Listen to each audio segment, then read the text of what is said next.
दोस्तों नमस्कार। मैं आपका साथी रामविलास बागी।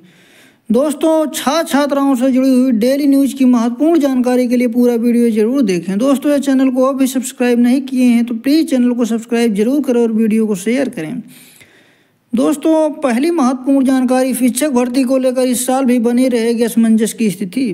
प्रवक्ता एलटी ग्रेड शिक्षक के पदों पर भर्ती को लेकर स्थिति साफ नहीं। बीते साल की तरह इस साल भी राजकीय विद्यालयों और राजकीय महाविद्यालयों में शिक्षक भर्ती को लेकर असमंजस की स्थिति बनी रहेगी। रिक्त पदों पर अध्याचन मिलने के बावजूद उत्तर प्रदेश लोक सेवा आयोग भर्ती कब शुरू करेगा यह अभी साफ नहीं हो सका है।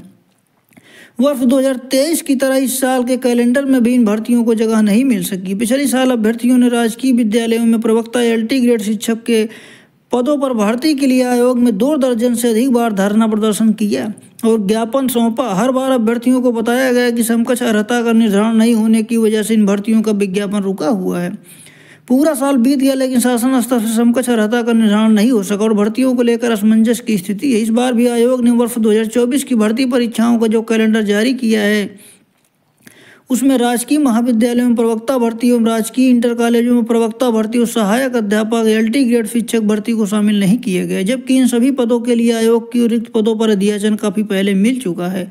अब आयोग की ओर से कहा जा रहा है कि राजकीय डिग्री कॉलेजों में प्रवक्ता भर्ती की स्क्रीनिंग से संबंधित प्रस्तावित नियमावली के शासन द्वारा प्रख्यापित किए जाने के बाद इसकी परीक्षा तिथि घोषित की जाएगी। वहीं प्रवक्ता जीआईसी और एलटी ग्रेड शिक्षक खंड शिक्षा अधिकारी के पदों की समकक्ष अर्हता निर्धारित न होने के कारण ये भर्तियां कैलेंडर में शामिल नहीं हैं।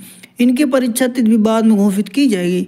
प्रतियोगी छात्र संघर्ष मोर्चा के अध्यक्ष बिक्की खान का कहना है कि एक तरफ बिहार सहित कई राज्यों में नियमित रूप से शिक्षक भर्तियां हो रही हैं, वहीं यूपी में राजकीय इंटर कॉलेजों में भर्तियों के लिए अभ्यर्थियों को इंतजार करते हुए 4 से 6 साल बीत चुके हैं। प्रतियोगी छात्र मोर्चा ने तय किया है कि इस मुद्दे को 16 जनवरी को आयोग में धरना प्रदर्शन किया जाएगा और ज्ञापन सौंपा जाएगा। दोस्तों, अगली महत्वपूर्ण जानकारी, 69,000 शिक्षक भर्ती अभ्यर्थियों ने किया प्रदर्शन।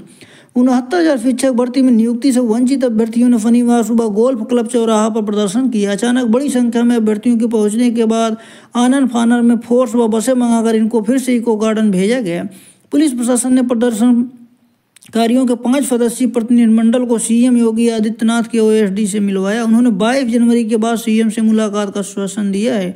69,000 शिक्षक भर्ती में अभ्यर्थियों ने आरक्षण में गड़बड़ी का मामला उठाया था। इलाहाबाद हाई कोर्ट की लखनऊ बेंच ने इस मामले में बेसिक शिक्षा विभाग की ओर से प्रस्तुत 6800 अभ्यर्थियों की सूची को रद्द करते हुए भर्ती की सूची पुनरावलोकन का आदेश दिया था। इस सूची में शामिल अभ्यर्थी काफी समय से इको गार्डन में धरने पर बैठे हैं। उधर पिछड़े व दलित वर्ग के अभ्यर्थियों ने शनिवार को निषाद समाज की संकल्प दिवस रैली में हंगामा किया।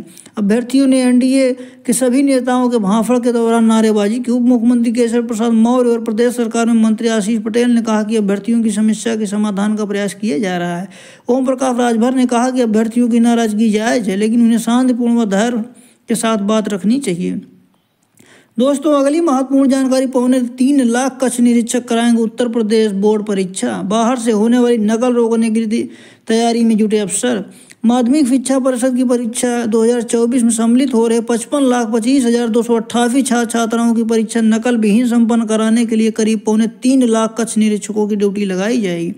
पहली बार कक्ष निरीक्षकों के बन रहे कंप्यूटराइज परिचय पत्र पर क्रमांक भी अंकित किया जाएगा। यूपी बोर्ड सचिव दिव्यकांत शुक्ल ने बताया कि बाहर से होने वाली नकल रोकने की तैयारी में जुटे हैं। उन्होंने हाई स्कूल व इंटरमीडिएट परीक्षा 2024 के दौरान कक्ष में नकल होने की आशंका को खत्म करने की तैयारी की है। इसके लिए परीक्षा में ड्यूटी करने वाले कक्ष निरीक्षकों के लिए पहली बार QR कोड युक्त कंप्यूटराइज परिचय पत्र तैयार कराया जा रहा है। परिचय पत्र पर संबंधित शिक्षक का स्नातक विषय और विद्यालय में पढ़ा रहे विषय का स्पष्ट उल्लेख रहेगा ताकि जिस विषय की परीक्षा हो उसमें भी उस विषय के शिक्षक की ड्यूटी न लग सके।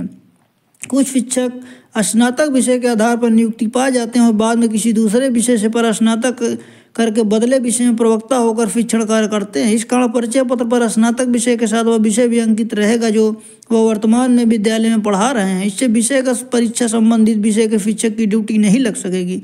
इसके साथ ही पूरे प्रदेश में कक्ष निरीक्षकों के परिचय पत्रों में एक रूपता रहेगी। ऐसी स्थिति में किसी भी निरीक्षक की ड्यूटी उन्हीं विषय के परीक्षा में लग जाती है तो निरीक्षक के दौरान परिचय पत्र में अंकित विषय देखकर पकड़ा जा सकेगा। 22 फरवरी से परीक्षा शुरू होने के एक सप्ताह पहले जिला विद्यालय निरीक्षक उत्तर प्रदेश माध्यमिक शिक्षा परिषद वेबसाइट पर परिचय पर डाउनलोड कर आवंटित परीक्षा केंद्रों पर विवरण अंकित कर कक्ष निरीक्षकों को उपलब्ध कराएंगे। प्रदेश के सभी जिलों के परीक्षा केंद्रों पर नकल विहीन परीक्षा के लिए कक्ष निरीक्षक के तथा परीक्षा संबंधी अन्य कार्यों के लिए संबंधित शिक्षकों, प्रधानाचार्यों व अन्य कर्मियों की ड्यूटी पिछले वर्ष की तरह इस वर्ष भी जिला विद्यालय निरीक्षक लगाएंगे।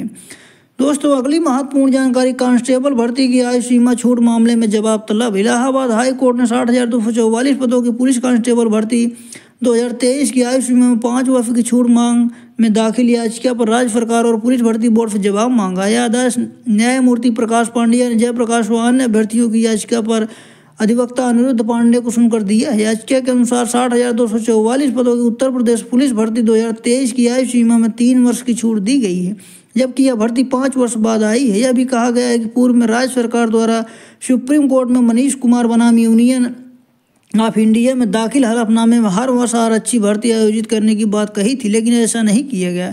5 साल के लंबे अंतराल के कारण कई अभ्यर्थी ओवर एज हो गए हैं। एडवोकेट अनिरुद्ध पांडे ने कहा, इससे संविधान के मौलिक अधिकार, लोक नियोजन में विषय में अवसर की समानता का उल्लंघन होता है। सरकार द्वारा नई भर्ती में खेल कोटे से आरक्षी भर्ती व दरोगा में 5 वर्ष की छूट दी गई। ऐसे में कांस्टेबल भर्ती की आयु सीमा में भी 5 वर्ष की छूट दी जाए।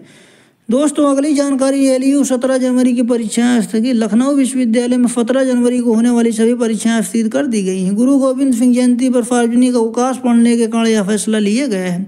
एलयू में विषम सेमेस्टर परीक्षा 2023 के तहत 17 जनवरी को पढ़ने वाली स्नातक व पर स्नातक स्तर के पाठ्यक्रमों के 52 विषयों की परीक्षाएं स्थगित कर दी गई हैं। साथ ही इन विषयों की परीक्षाओं के लिए नई तिथियां घोषित कर दी गई हैं। प्रवक्ता प्रोफेसर दुर्गेश श्रीवास्तव का कहना है कि एलयू की वेबसाइट पर विस्तृत परीक्षा कार्यक्रम जारी किया गया है। 22 जनवरी तक छात्रवृत्ति के फॉर्म जमा होंगे। दोस्तों, शुल्क प्रतिपूर्ति एवं छात्रवृत्ति फॉर्म 22 जनवरी तक जमा किए जा सकेंगे। साथ ही रविवार को भी फॉर्म जमा करने के लिए काउंटर खुले रहेंगे। इस संबंध में कुल सचिव की ओर से आदेश जारी कर दिया गया है। दोस्तों, अगली महत्वपूर्ण जानकारी, परस्पर तबादले के लिए कड़ाके की ठंड में रात भर डटे रहे शिक्षक। बेसिक विद्यालयों में एक दूसरे से जिले में तबादले का मामला। बेसिक विद्यालयों में एक दूसरे से जिले में परस्पर तबादले के लिए शिक्षक बीती रात पूरी कड़ाके की ठंड में बेसिक शिक्षा निदेशालय पर डटे रहे। वहीं शिक्षकों का एक दल शनिवार सुबह से उप मुख्यमंत्री केशव प्रसाद मौर्य, उप मुख्यमंत्री ब्रजेश पाठक और बेसिक शिक्षा राज्य मंत्री संदीप सिंह से मिला। हालांकि देर शाम को यह आश्वासन न मिलने पर शिक्षक लगातार धरने पर बैठे रहे। विभाग की ओर से पूर्व में जारी आदेश के बाद अचानक न्यायालय के आदेश का हवाला देते हुए एक दूसरे जिले में परस्पर तबादले रोक दिए गए हैं। इससे नाराज शिक्षक तो पिछले 3 दिन से आंदोलनरत हैं। इसके लिए काफ़ी संख्या में शिक्षक राजधानी स्थित बेसिक शिक्षा निदेशालय पर धरने पर बैठे। इसमें महिला शिक्षक भी छोटे छोटे बच्चों के साथ डटी हुई हैं। बीती पूरी रात शिक्षक धरना स्थल पर डटे रहे। शिक्षकों ने मांग की कि परस्पर तबादले को जो प्रक्रिया जून 2023 में होनी थी उसे इस जाड़े की छुट्टी में भी पूरा नहीं किया जा रहा। अचानक इसे भी रोक दिया गया। इसके लिए वह भयंकर सर्दी में भी याचना कार्यक्रम कर रहे हैं। उन्होंने कहा कि जब तक उनका तबादला आदेश नहीं जारी होता वह धरना जारी रखेंगे। दोस्तों, अगली महत्वपूर्ण जानकारी, कंप्यूटर ऑपरेटर एसआई क्लर्क भर्ती में मांगी आयु छूट। प्रदेश सरकार ने पुलिस कांस्टेबल भर्ती 2023 में दरोगा भर्ती में आवेदन की छूट के लिए अभ्यर्थियों को 3 वर्ष की छूट दी है, लेकिन उत्तर प्रदेश भर्ती ऑपरेटर एसआई क्लर्क भर्ती में आयु सीमा को छूट के लेकर कोई छूट नहीं मिली। ऐसे में प्रतियोगियों ने 7 वर्ष बाद आई इस भर्ती में भी 3 वर्ष की छूट दिए जाने की मांग की है। बताया कि वर्ष 2016 के बाद से भर्ती नहीं आने से बड़ी संख्या में तैयारी की हुए अभ्यर्थी ओवर एज हो गए। इस कारण आयु में छूट देने की राहत दी जानी चाहिए। इस संबंध में छात्र संघर्ष समिति के अध्यक्ष संजय यादव, अनिरुद्ध पांडे, अंकुर, दीपक परमार, पूजा, दीप्ति आदि की चंद्रशेखर आजाद पार्क में बैठक कर अपनी मांग बुलंद की। मांग की कि जिस तरह पुलिस कांस्टेबल भर्ती में 3 वर्ष की छूट दी गई है उसी तरह 7 वर्ष बाद आई भर्ती में भी 3 वर्ष की छूट दी जाए। कहा कि कुछ भर्ती में छूट दी जा रही लेकिन कुछ में नहीं दिए जाने के कारण कई वर्ष से तैयारी करने वाले के बाद ओवर एज हुए अभ्यर्थियों के हाथ में अवसर छीना गया है। समिति के अध्यक्ष ने बताया कि संबंध में शनिवार सुबह अभ्यर्थियों ने एक्स पर भी अभियान चलाकर मांग उठाई है। दोस्तों, इस वीडियो में बस इतना ही। मिलते हैं अगले वीडियो में, तब तक के लिए नमस्कार। दोस्तों, ये चैनल को अभी सब्सक्राइब नहीं किए हैं तो प्लीज़ चैनल को सब्सक्राइब जरूर करें ताकि वीडियो अपलोड होते ही आप तक पहुँच सके। साथ ही लाइक कमेंट करके अपनी प्रतिक्रिया जरूर दें। पूरा वीडियो देखने के लिए धन्यवाद।